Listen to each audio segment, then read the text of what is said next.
We have lots of crazy conversations, but this time, you're invited. You're listening to your favorite mother-daughter duo, the Crozier Girls. I think I do every time. No, it was something wrong with on your side. Everything on my side looked perfect. It's not true. It's true. Hi. Hi, Ann. I know. It's been a long day. What a day. It's been a long day for you. It's only 4:30 p.m. for you. What are you talking about? It's been a long day for me. Did you get to sleep in this morning? Because I know you were late getting home. Yeah, I did. I slept in. I didn't get home till like close to midnight.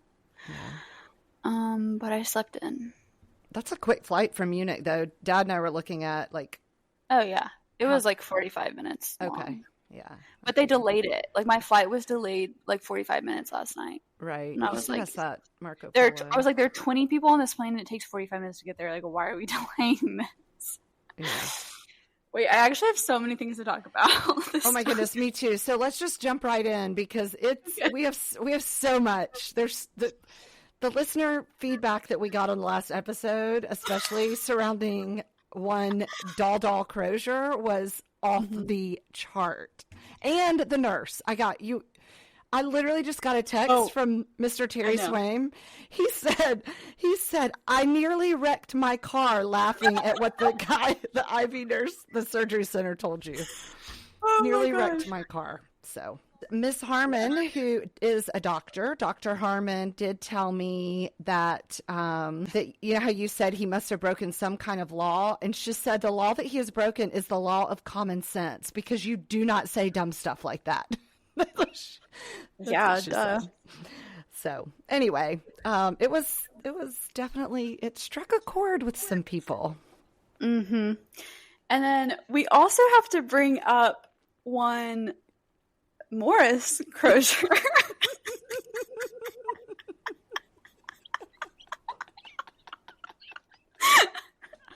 Listen, stop. I got to tell you a funny story about the name Morris.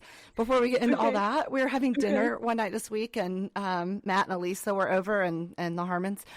And I don't know how it came up, but Miss Elisa said, I used to have a Cabbage Patch doll named Morris Conway. What? Are you serious? Wait, why Conway? Why Morris Conway? I have no idea. You know, because, well, you don't know this, but you used to get you would get the dolls and it came with papers. And so I had a Cabbage Patch doll. Okay. Bob and Gaga took me to the orphanage. Right. I know how it goes. So it came with their papers and they come with names. Mm-hmm. And so the name that it came with was Morris Conway. Who came up with that name? It was like some little girl somewhere is going to love their doll, Morris Conway. It was the best. When she told me that, I just died. And we weren't even talking about like my Morris. So I don't know how it came up. Maybe I mentioned it. I don't know.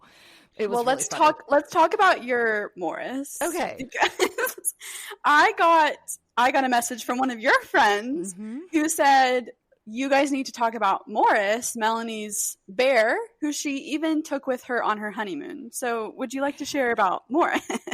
I mean, there's just not a lot to share. I have a teddy bear that I still sleep with. I got it in the 5th grade from an old friend. She gave me this teddy bear, and he's kind of big. And I started sleeping with it, and I can curve around it really good when I hold it. And so it's like sleeping with a pillow, only it's a bear. That's literally it. I don't have to have the bear. I can have a pillow. I don't take the bear on trips with me anymore. Now, I will say that I did take it on my honeymoon because at that point, I didn't realize I could just sleep with a pillow. And so there was a situation where one of my bags got left, and I realized it when Dad and I had already left the church, and his brother drove with the bag to meet us to give me the bag.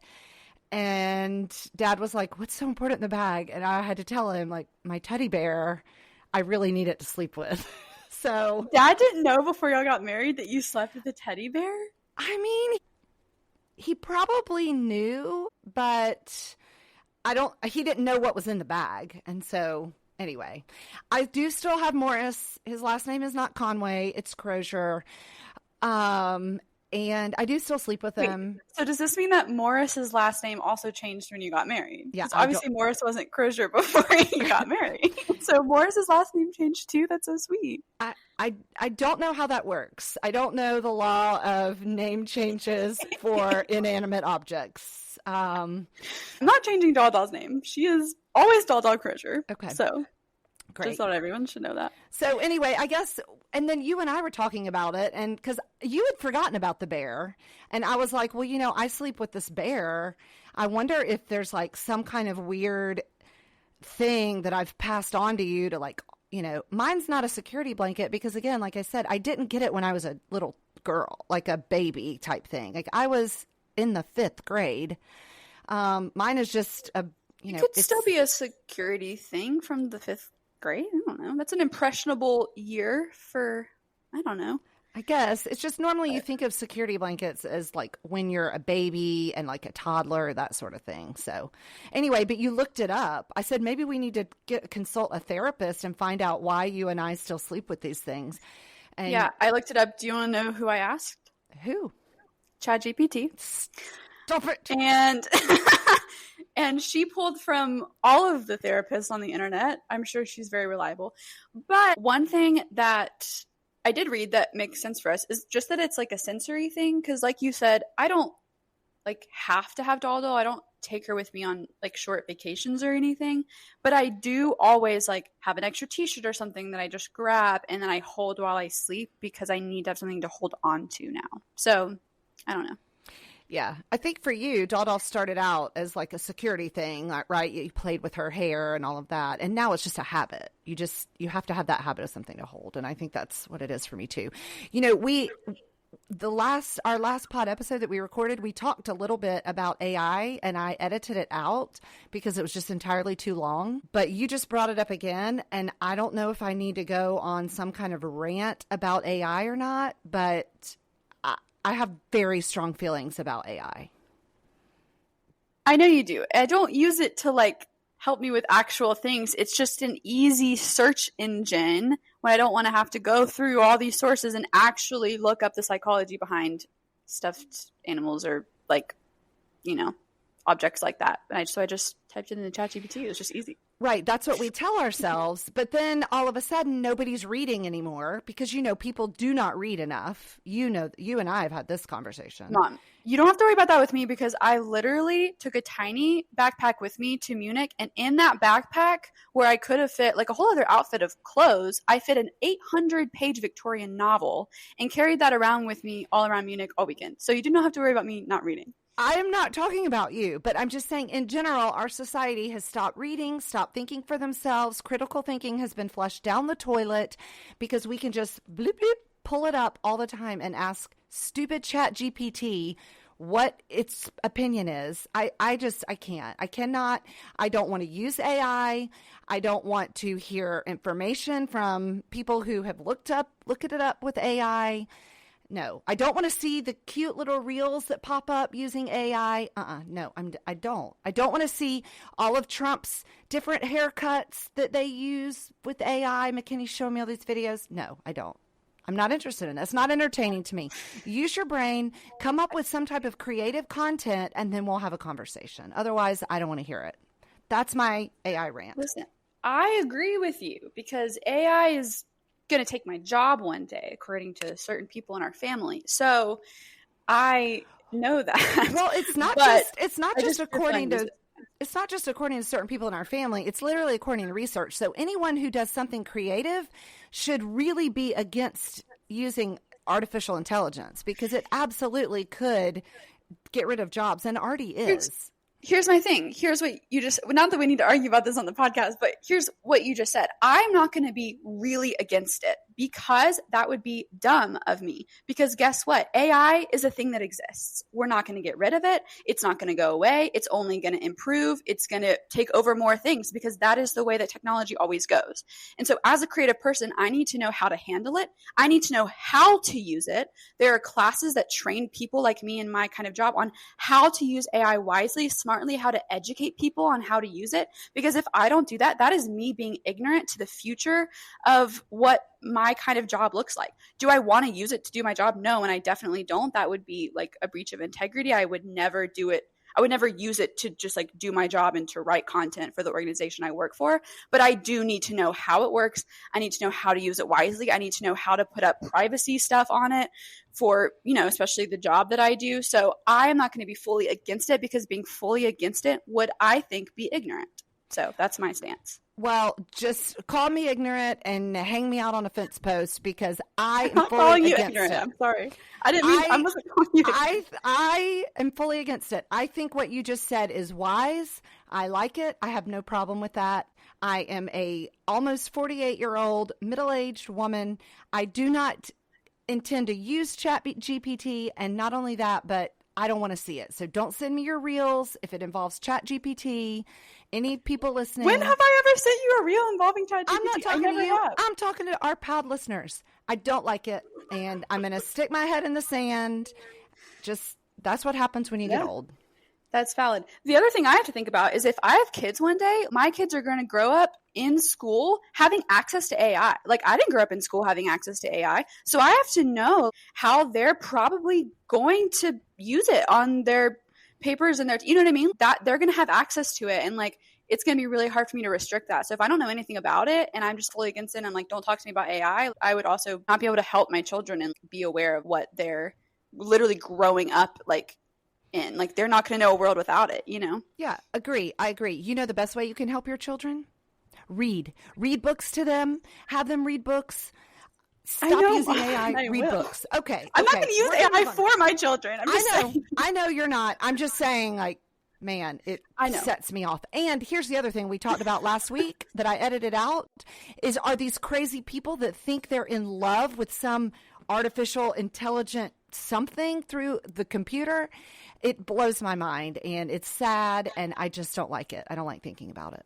So that's because AI is created to make you like to tell you what you want to hear. Like truly, I've read articles about that. It's just going to tell you what you want to hear. So yeah, it makes sense that people are like, think they're in love with AI stuff because it's telling them exactly what they want to hear about themselves. And that's really dangerous. So very dangerous, very dangerous. Okay.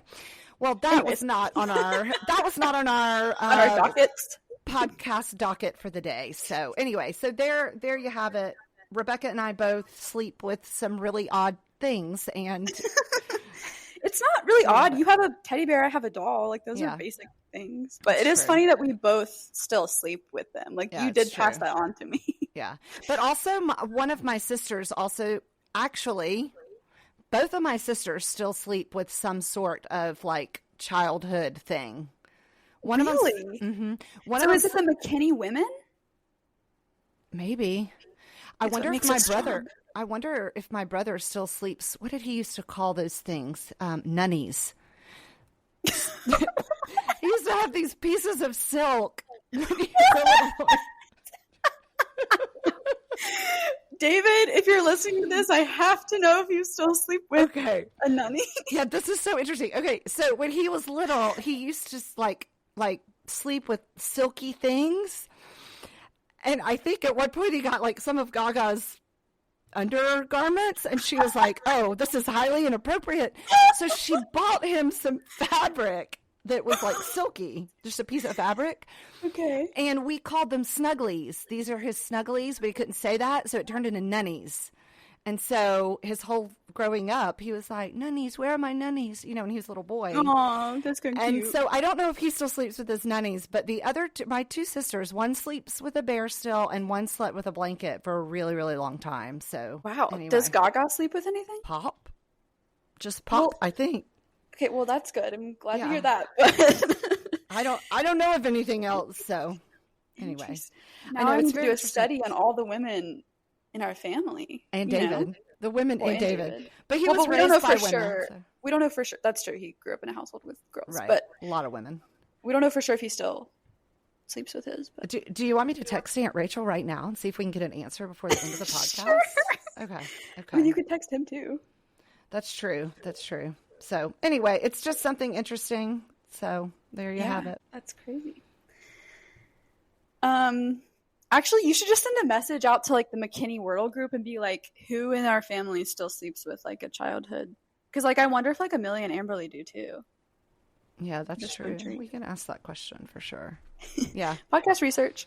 Yeah. Oh, man. So that's that. Also, I have a little update on. Remember last week I told you the story about the birds. Boy, did things get crazy after we recorded that podcast down there by the pool. So, you know, we thought we killed the mama bird, but then there was this other bird still bringing the babies food. So we're like, okay, I guess the babies are going to be fine. I was down there on Tuesday with some friends, and the babies were really, really chirping, but I didn't see another bird for a day or so. So then your dad goes out. Well, you know this because I sent you a picture. Your dad goes out to try to dig up worms to feed the baby birds. Couldn't y'all have like bought bird seed from a pet store or something? I don't know. I'm not buying bird seed for these birds. Okay, so instead, Robbie's going to spend an hour outside digging in the dirt. That's on him. I didn't tell him to do it. He chose to do it. He was like, well, I guess I'll go see if I can dig up a worm for those birds. Oh, I did not tell him to do it. You know me. I don't even like birds. So if the birds starve to death, I really didn't have that much care about it. So he goes out there and back up. I go out there one day. All the birds had left. This was before Dad dug up the worm, except for one. So all the baby birds have flown away, except one bird has not. He can't fly yet. So that's why Dad got the worm, because he was like, all the other birds are gone. We haven't seen anything. And then the next day after he fed it the worm, I did see another bird coming in to feed it. So we're like, okay, this bird's going to be fine. Something is feeding it. It just needed a little bit of time to get a little bit stronger, and it's going to fly away. So Thursday night, like I told you, we had the Ponyats and the Harmons over for dinner. And Luna was going bananas because that one bird was really loud, and it was getting further out. Like it had left the nest. Like you could tell it was ready, right? It was ready to fly away. So we're like, okay, this bird's going to fly away anytime. Well, I had just been out there to see and saw the bird. They left. Dad and I went back in. We're cleaning some stuff up, and we came back out. Let me also say this. Dad had put a ladder up there so we could climb up there and check on the bird regularly. He had just left the ladder there. Okay. The Ponyats left. We were walking back in, and I saw the bird on the ground, and it had been mutilated. Twitchy? It had to have been twitchy. Oh, so no. I know. So poor Dad, he's digging up worms, and literally within seconds, this bird is a goner. No, after all that work. I don't know if Twitchy climbed the ladder and got to the bird that way, or if the bird tried to fly and like got too low and Twitchy was able to swipe it. But nonetheless, that one baby bird did not make it. So anyway. That's so sad. Yeah. Thought I should give you that update. Yeah, thank you. I didn't know that part. Yeah. It's been an eventful week around here when it comes to the birds. So what else do we need to talk about today? Well, I just had some observations from the airport because I flew to Munich and back this weekend. Okay. The first thing I want to bring up to the world is that one of my biggest pet peeves is what? No, I can't wait to hear. You have a lot of pet peeves, so I can't. I've never heard you rank them, so this should be interesting. Well, it's a big one right now because I'm like, it's like a recent annoyance, you know. But okay, one of my biggest pet peeves is people who listen to things in public places with the sound on and no headphones in. I swear, I actually can't. I'm just sitting here in peace trying to read my 800-page Victorian novel in the airport. Why are you listening to or watching like a football soccer game on your phone with the volume on and loud and no headphones? There's 1,000 duty-free stores around you. Like, go get some headphones. Right. It drives me crazy. They hand them out for free on the plane. Exactly. If you don't have the money, which you're at an airport, you bought a plane ticket, you should have the money for headphones. But okay. Yeah, they hand them out for free on the plane. So, and I also, like, I don't have any shame with giving people dirty looks in the airport. I know you don't. You don't. Literally, this guy, he was like sitting a few seats down from me. We're just like in one of those like waiting by the gate, whatever. I'm like reading my book. And I literally look over at him. I don't know if he noticed, but like the people around me saw me do it. I looked over at him and I was like, oh my gosh, that's so loud. And then I put my AirPods in and I said that out loud. I just like kind of muttered it to myself, but I couldn't. I was like, oh my gosh, that's so loud. And then I put my AirPods in. And I'm sitting there by myself. I'm not talking to anyone. They know I'm just speaking to the ether. Right. Oh my gosh, I cannot. Listen, one time on the way home from cross country meet, Dad, Mike, and I were eating at the Varsity, and there was this man in the booth beside us, same thing, watching a video. It was up so loud. And, you know, you and I are both the same in this, easily distracted. Like, I could not focus because his stupid whatever show. Dad finally asked him, like, do you think you could turn that down a little bit?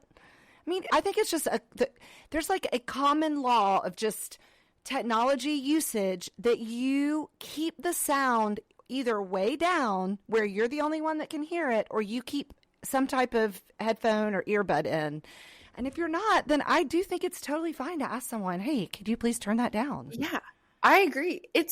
That's just like a common decency thing. Like, I actually don't understand why you would. Like, I don't understand. Do you know what that bothers me almost more than that? I mean, it's basically the same, but almost more than just this person watching, is when you're at a restaurant and someone's letting their kid watch a video and on an iPad and the sound is turned up and they're sitting right there. It's like, do you not hear that your kid's iPad is so loud half the restaurant can hear it?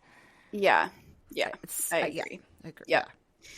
So we will call you out if you're playing something in a public place and your AirPods are not in and a Crozier girl walks by, they may ask you to please turn that down. We'll start out nice, right? Well, maybe you won't.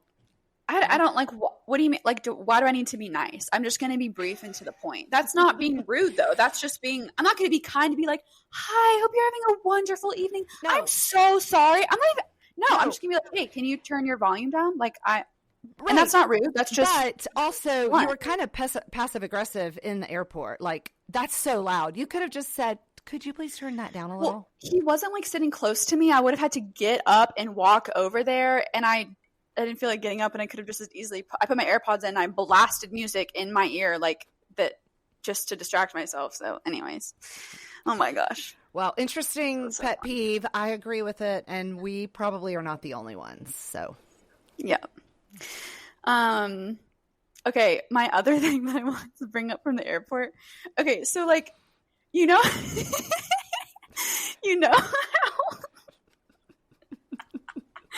this probably is only funny to me, but okay, you know how like you're in the airport and there's all these duty-free stores, like makeup and clothes and perfume and sunglasses, and you're like, who is coming into the airport and buying something from one of these stores? Like, who comes into the airport and is like, yes, I want some really expensive Ray-Bans and I'm going to take them home with me, you know?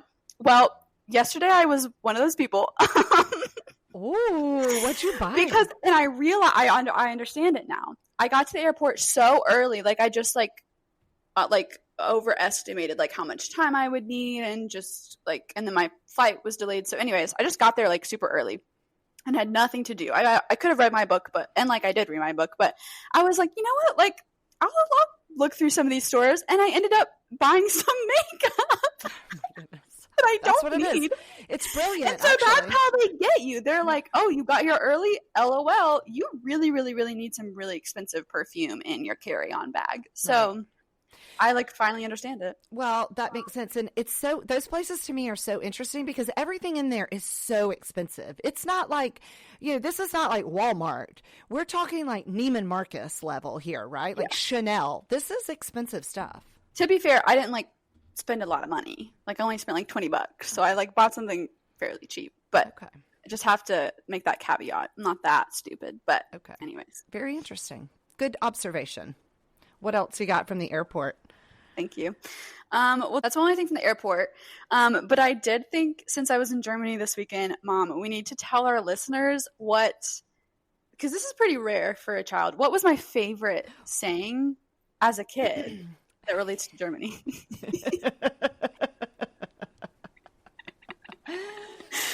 I don't know if this says so much. Well, it doesn't really say much about you as a kid, honestly, as it does me and Dad as parents, because I taught you the saying. And so I think it really speaks to, maybe our political leanings somewhat, or our favorite president.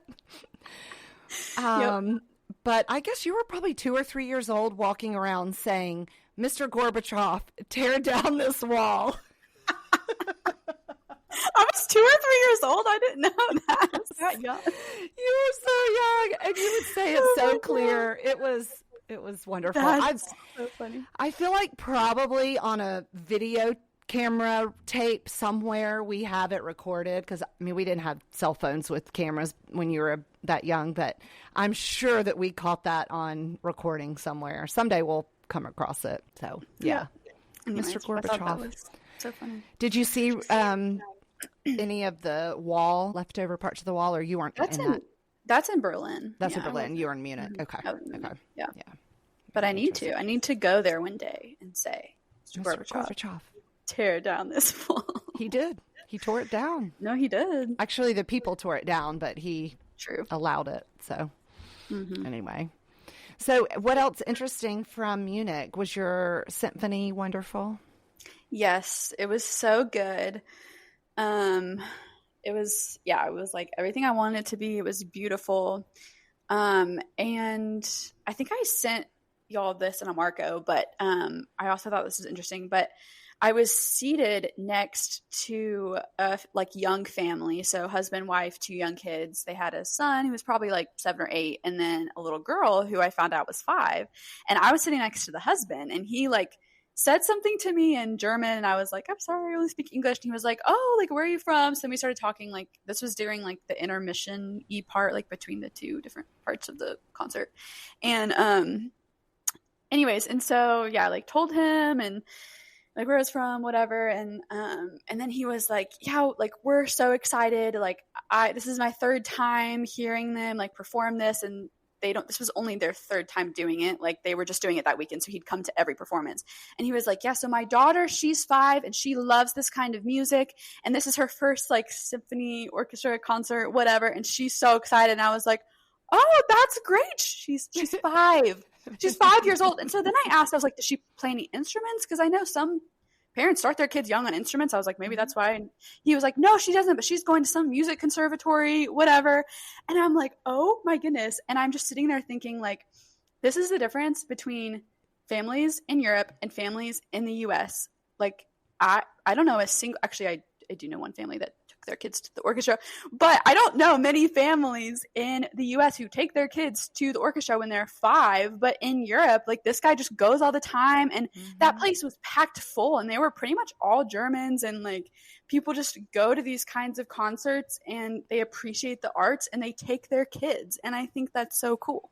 So I love that so much. And you know what? In the United States, we don't, because we're too preoccupied with travel ball and sports and all of that. So anyway, I'm not saying those things are bad. I'm just saying that truly is seems like a priority here over the arts. So anyway, with that being said, I did take you to the theater, and I did instill in you a love for live theater.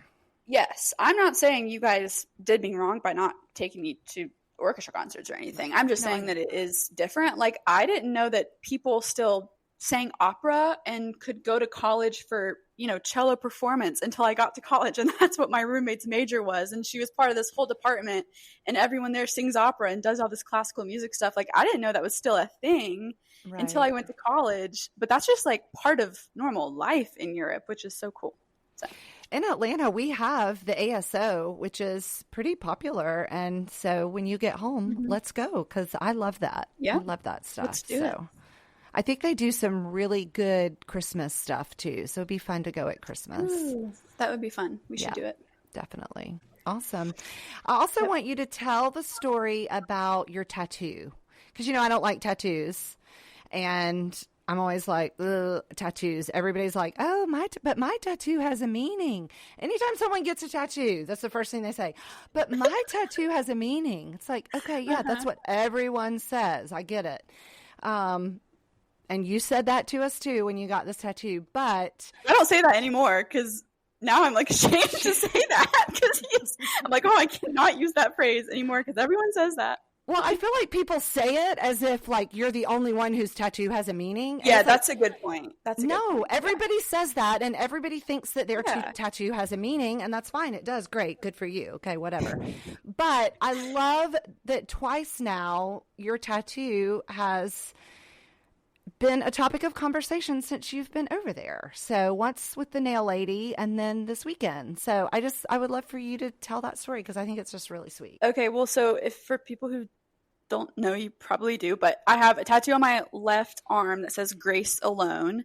And, because I'm a Christian and I believe that I was saved by God's grace alone, that's where that comes from. So I was in Munich, and I was at this museum, palace place called the Munich Residence. It was one of the best palaces converted into a museum that I've ever toured. I could have spent so many more hours there, but I only had a day. So if you're ever in Munich, text me and I'll tell you about this place, because it was actually so beautiful. But anyways, so I was at the ticket office to buy a ticket, and the guy who was giving me my ticket, he was an older guy, and he was I could tell he was looking at my arm, and he said, if you don't mind, can I ask? And I actually, at first, because I was wearing a tank top, I thought he was going to ask me to put a jacket on or something. I don't know. It was I was yes, I was a little bit nervous, and he was looking at my arm, and he was like, your tattoo, it says grace alone. He said, that reminds me of the Bible. That reminds me of something that's said in the Bible. And so he was like, if you don't mind me asking, are you Christian? And I was like, yes, I'm a Christian, and my tattoo is from the Bible. And I was like, I believe that I was saved by God's grace alone, and that's why I have this tattoo. And immediately a smile broke across his face, and he was like, oh my goodness, so you are a Bible believing Christian? And I was like, yes, I am. I'm a Bible believing Christian. And he goes, oh, I am too. And then he kind of gestured to the lady next to him at the next ticket place, and he was like, she is too. And then he spoke to her in German, and she smiled, and she kind of clapped her hands a little bit, and she was like, oh wow. I don't think she really spoke English. And he was like, yes, we are both Bible believing Christians. And he was like, I hope you enjoyed the museum, God bless you. And I was like, wow, thank you, God bless you too. And it just really struck me how he said Bible believing Christian and not just Christian, because this is, a lot of Europe is just so Catholic, and just I don't know, just different. There's just a lot of different denominations, and just the way that he very clearly differentiated between Christian and Bible believing Christian, and I don't know, just really struck a chord with me. And he was just this sweet older man, and so it honestly kind of made me tear up. And he was just so excited that I was a Bible believing Christian. And I just think that speaks to kind of just the lack of evangelical Christians in Europe. And I think that's something that we don't think about a lot or talk about a lot, because we're used to thinking about, there being a lack of Christians in these places that are developing countries. But Croatia even is less than 2 or 3% evangelical Christian. And so there's just such a need here for Christians to come and just be a light. I just love that story so much. It must have given him so much joy just to encounter a sister in Christ. And the Bible tells us that our spirits will testify with other believers. And I just think for him, who probably doesn't have a lot of biblical community. It's probably a very small church that he attends, if there is one. That it was probably just such an encouragement to him that you were A, bold enough to tattoo that on your arm, and then B, just to talk to him about it. I love that story. So I don't like tattoos, but I do love how the doors and the conversations that it has opened up for you. So anyway. Yeah. And I think like that story with the girl at the nail salon, like for a minute, like when she asked what my tattoo was, there was a part of me that was like, oh, I'm going to have to tell her I'm a Christian. But that is why I got this tattooed on my arm. Like if people are going to ask me about it, like that is my opportunity to tell them like, yeah, I'm a Christian and this is what I believe. So I don't want to ever, shy away from those opportunities. Right. I love that. Well, I love that so much. I know that it was a really fun weekend for you. And anyway, I may have a hot take coming in. I'm getting some confirmation here by text. Okay. We got to go back. I've got a hot take just across the presses of my cell phone. So I texted Aunt Rachel and Uncle David asking if he still sleeps with his nannies. Okay. And she answered, and then I said, well, can I share on the podcast? And she said, that's a David question. And then she says to me, I sleep with beans every night. And I said, what does that mean? So then she sends me this picture of this stuffed animal sloth. Can you see it? That must be beans. And so Aunt Rachel sleeps with beans every night. Aww. And then Uncle David responds, so Aunt Rachel told me that, yes, he does still sleep with his nannies. He does? Oh my gosh, this is so amazing. People are going to call we're all going to get taken away to psych ward.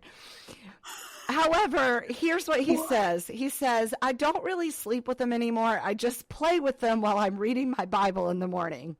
So I don't know if that's better or worse.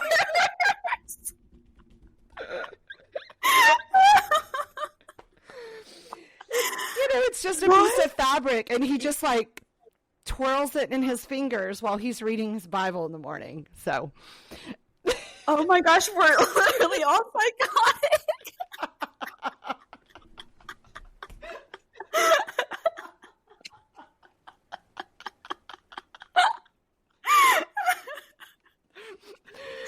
They're all psychotic. I feel like there's going to be a documentary about us at some point. I mean, it's got to be. Golly. Is this normal? Like, do other people sleep with stuff? I need to know. Because, growing up, this was normal for me. I know. Of all the feedback that we did get from last episode, I didn't hear a single person say, oh, yeah, I still sleep with this. So, look-y, I'm getting a little scared that it's just us. But you know what? We're raising awareness for still sleeping with your childhood sleep things into adulthood. We're raising awareness. Right. That's right. It's okay. It's okay. There's freedom. There's freedom in Jesus. If you want to sleep with beans or a doll or your nannies, then do it. I also love how all of them have like very unique names. Like there's no like it's all so unique. I love it. Right. Oh, right. Well, McKinney used to sleep with Blueberry. He does not anymore, and his is Blueberry because his is a blue bear. That's where it came from, Blueberry. Classic. Blueberry and Dog. We're so original. So original.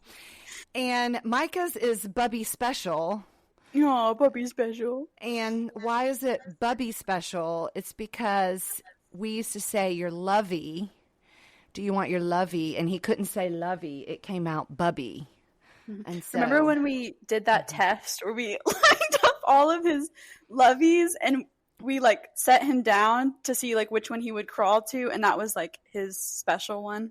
Right. That's the one that he wanted more than any. He had lots of different loveys, but that's the one that he preferred. And then eventually just kind of quit, paying attention to the others, and it was just that one. So we'll put pictures up of all these things. I'll put the picture of Aunt Rachel's sloth beans. Beans. Oh. I will put the picture of Morris, And I'll put the picture that I have of all three of y'all's special things that before they were loved and after they were loved. I have a picture of that. And then, so we'll put all that up on the social media pages. So, meaning you'll send me the pictures and I'll put them up on the social media.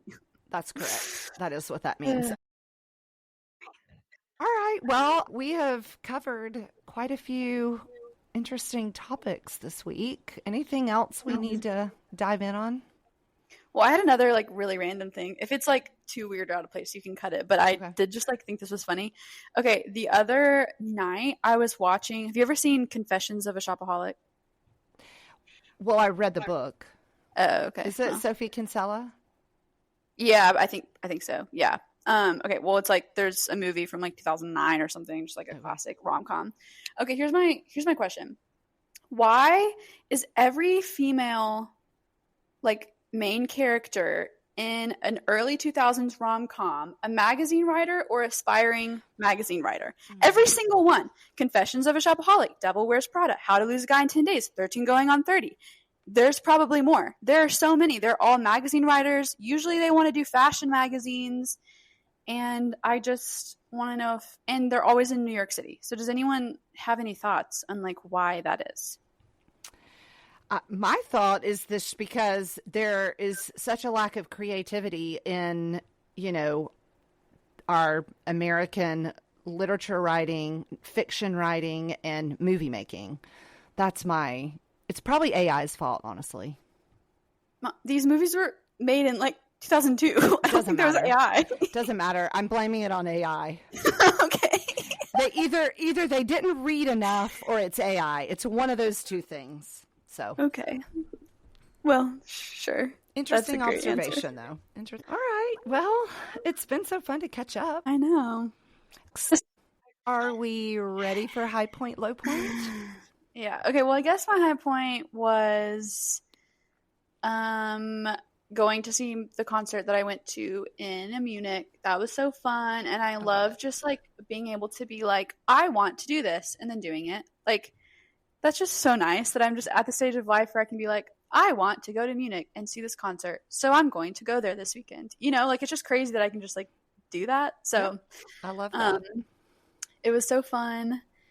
And then I did want to tell the listeners, like you went for what, like a little over 24 hours? It was almost 40 hours. Like I left my apartment to get to the airport at like 5 a.m. on Saturday and then got back midnight on Sunday. So almost 2 days. But. So you're there almost 2 days. You only spent one night though in the hostel and you literally took a tiny backpack. Yeah, I was really proud of myself. I took a tiny backpack. I just took one change of clothes and like a t-shirt to sleep in and then like my toiletries. And then I brought a book because in the book I'm reading like was really thick. And I like knew I would be there by myself and wanted to have a book to read. Yeah. And then I ended up going to a bookstore in Munich. Oh, it was the cutest bookstore on Saturday, and like I wanted to go there. It's like an English secondhand bookstore. It's just like run by this cute family, and I am obsessed with it and I love it. But I found this beautiful copy of Wuthering Heights that I've never seen before, and I know I have like 7 editions of it already, but I just like have to get all the beautiful Wuthering Heights copies that I can. So I bought it, but I could only fit one book in my backpack, so I put that one in my backpack and I carried around my other book the entire rest of the day. Like a Sunday, I was like just holding a book, walking around through the streets is like carrying a book. But honestly, I recommend, because then when I was just like waiting in a random line, I didn't have to reach into my backpack. I could just open the book that I had in my hands. But it was a little bit inconvenient at times. Like when I go to the bathroom, where do I put the book? That kind of thing. But it was worth it. Love that story. I can't wait to see that copy of Wuthering Heights. I feel like when you get settled, you need to have like just one decorative shelf of just all your Wuthering Heights. I think that'll be fun. Yeah, I agree. And I have like some other works by Emily Bronte that like I used for my senior thesis and stuff that could like go on that shelf too. And yeah. Fun. Well, I love that you bought that. And I think that was a good purchase, even if you did have to carry around your other book. So anyway, well, that's a great high point. I love it. Did you have a low point? Probably my low point was just never stopped sweating. because there's just no AC anywhere. One of the reasons I was just ready to get to the airport yesterday was I was like, there will be AC at the airport, and I can't find anywhere in this town with AC, and I was just sweating walking around with a backpack and a little personal bag on. I don't know. It's just uncomfy, and that was not fun. And, what are the temperatures there?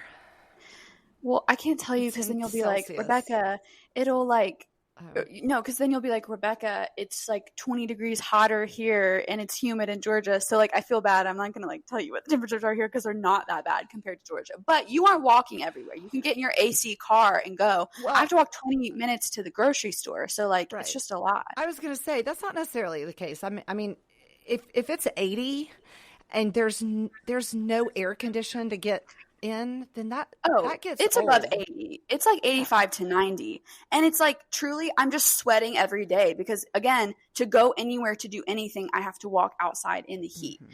And so I'm just sweating. Like, I'm not driving in an air-conditioned car, and then I go in somewhere, there's no AC. So it's like, I just get back to my apartment, and I'm just, like, sweating, and there's just no way around it, which is fine, but, you know. Yeah.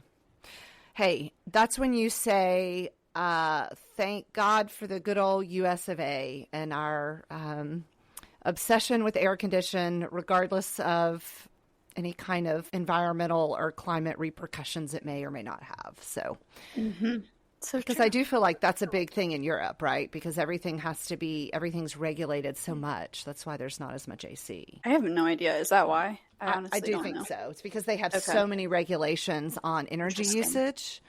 And so they, same in California, right? They have the rolling blackouts in the summer because they only allow you to use so much energy anyway. Oh, I didn't know that. Yeah.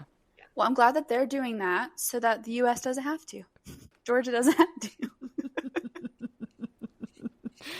And there we are again. Americans. I would say my low point for the week has probably just been, my wrist still trying to it still hurts at times, but it's definitely getting better. And I was able to wash my own hair and dry it this week. So that was good. I did go see Leanne last week one day so she could dry it, wash it and dry it for me. But I only had to do that once and I was able to do it myself. So anyway, just still recovering from all of my injuries. It's my low point. It's kind of a bummer. But my high point, it's a good one. The reason I wasn't sure if I was going to make it back today is because I was taking my real estate exam today and I passed it. So yay! Oh, it's the biggest relief. I've been so stressed about it, and I passed with, I think, an 88 or something like that. So anyway. Wait, so are you like a real estate agent? Well, so I passed the exam, and now I have to just figure out which broker I want to place my license with. Every real estate agent has to be under a broker. And so I just have to figure out which office I want and which broker. And then once I know that, they have to sign this little piece of paper, and then I can go and take my license application, and then I'll be fully licensed and I can start doing real estate stuff. Oh my gosh, Mom, that's crazy. That's so exciting. Wait, so how do you pick a broker? Is it is there a dating app for brokers? How does that work? No, that's a great question. And that's something I'm going to have to talk with Dad about. I mean, he obviously, since he's kind of in this business, knows a lot about it and has lots of suggestions. But you really just, it's a matter of I probably will just sit down with a few brokers and kind of interview them and see which one I think will be a good fit for what I want to do.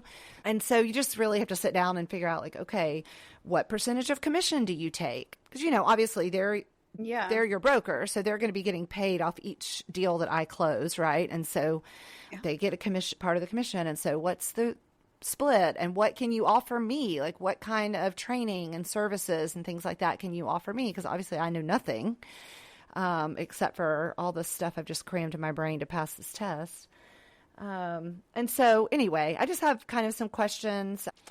So anyway, but an interesting story about my test taking is, okay, so I haven't taken a test since college, which is almost 30 years ago. And the last test I took was definitely not online. It was with a pencil and a piece of paper, right? So I was very nervous, not necessarily about it being online, just the test in general. I was just nervous, right? Did you have to go somewhere to take it? Yes. So I had to go to this place, and they sign you in, and you have to put all your belongings. I had to take off my watch, my cell phone, my purse, everything had to go in this bag, which they locked, and they keep the key. I took the bag in the testing room with me. Scary. Okay. Well, it's because they're trying to uphold the integrity of your test. And so they don't want people being able to access their phones, their watches, any kind of electronics, anything like that. And so all my stuff was in this locked red bag. You go in, you put your name and the code they give you in, and your test starts, and it gives you a few minutes to click through and get used to like the interface, whatever, of the system. So then I start taking the test, and I'm like clicking, I'm like, okay, I know these answers. This isn't as hard as I thought it was going to be. I get to question 12, and the system crashes. This big error thing comes up on the screen. Oh my gosh. I know.